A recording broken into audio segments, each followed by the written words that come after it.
অন্তর্বর্তী সরকারের প্রধান উপদেষ্টা ডক্টর মোহাম্মদ ইউনূস জানিয়েছেন, বিশ্ব খাদ্য কর্মসূচি সাময়িক অর্থায়নের মাধ্যমে রোহিঙ্গাদের খাদ্য সহায়তা দিলেও আগামী সেপ্টেম্বরে আবারও তহবিল সংকটের আশঙ্কা আছে।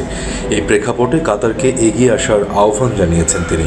দেশটির দোহায় আর্থনা সামিটে বুধবার রোহিঙ্গা সংকট নিয়ে আলোচিত এক গোলটেবিল বৈঠকে অংশ নিয়ে তিনি এ আহ্বান জানান।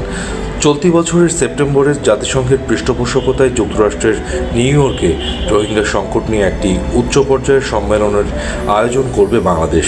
এতেও কাতারের সহায়তা চান প্রধান উপদেষ্টা। এই আলোচনায় মিয়ানমার বাংলাদেশ সীমান্ত এবং রাখাইনে আরাকান আর্মির বর্তমান অবস্থান তুলে ধরেন অধ্যাপক মোহাম্মদ ইউনূস।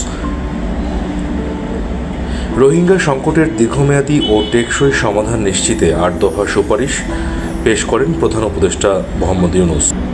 সুপারিশগুলো হলো: মানবিক অর্থায়ন নিশ্চিত রাখা, জীবিকা সহায়তা, ভাষাঞ্চল উন্নয়নের সহায়তা, শিক্ষা সহায়তা, পরিবেশ সুরক্ষা, অবকাঠামোগত উন্নয়ন, আন্তর্জাতিক সংলাপ ও কূটনৈতিক সহায়তা, রোহিঙ্গা নেতৃত্বের সম্পৃক্ততা।